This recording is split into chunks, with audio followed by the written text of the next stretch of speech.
This is Mrs. Mary Ann Bird, and she's going to teach me about domestic life during the Victorian era. So Mrs. Bird, what is this?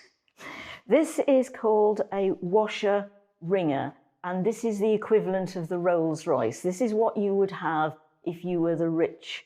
And it's a washing machine with a wringer so that you would put your clothes in here and the drum rotates, and then when the clothes have been washed, then they go through the wringer. Do you want to have a go at turning the handle? But mind your fingers. Okay. So you would put the clothes through there and it would squeeze the water out. But as I said, this is what you would have if you were rich. You wouldn't do the washing yourself. You would have the washerwoman that came in 2 or 3 times a week and she would work in the wash house. If you were an ordinary person, then these are the kind of things that you would use. This would be your washing machine. And you would soak your clothes from Saturday night, because Saturday night was when you had your bath, and that's when you changed your clothes, because you only had a bath once a week.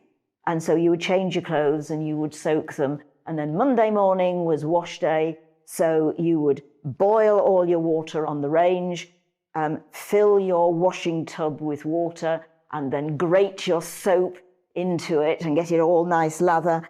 And then you would use the dolly. And the dolly is this 3-legged stool, and you would pound and twist your clothes. So pound and twist for half an hour. So do you want to have a feel of what that would be like? So you're actually pounding away and twisting. You don't need to go to the gym, not in Victorian times, because you do enough exercise. And you have to actually do that for half an hour, because remember, on a Monday morning, everybody else is hanging their washing out. And they all have a little look. Oh, Mrs. Jenkins' washing is just as good as it was. But have you seen what her from number 4 has hung out? Well, if she thinks that's white, it's not, it's grey. I don't know how she has the gall to do that. So it was pride to actually hang out washing that was as white as you could possibly get it. This is the more modern version, and this is called a posser, but sometimes people call it a ponch or a punch, depending on whereabouts in the country you come from.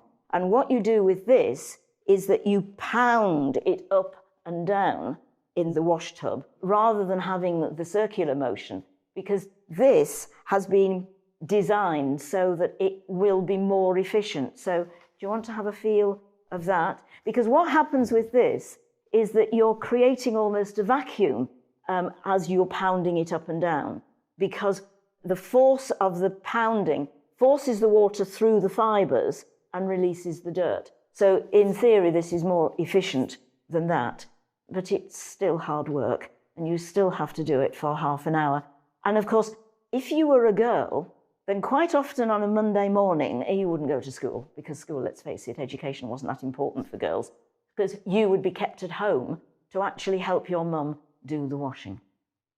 So just to be clear, it was only women and girls who did this type of work? Oh yes, that was women's work. Men didn't do it, good gracious, no. They would do perhaps other things like sit in the chair and read the paper. Housework was women's work, was girls' work. And girls worked with their mother to actually learn how to be a wife and a mother. That was their role in life. And girls' education wasn't thought to be that important, because up until 1891, education in this country wasn't free. So why waste money on educating girls? So it was a very sexist society for many, many years. But yes, washing was for women.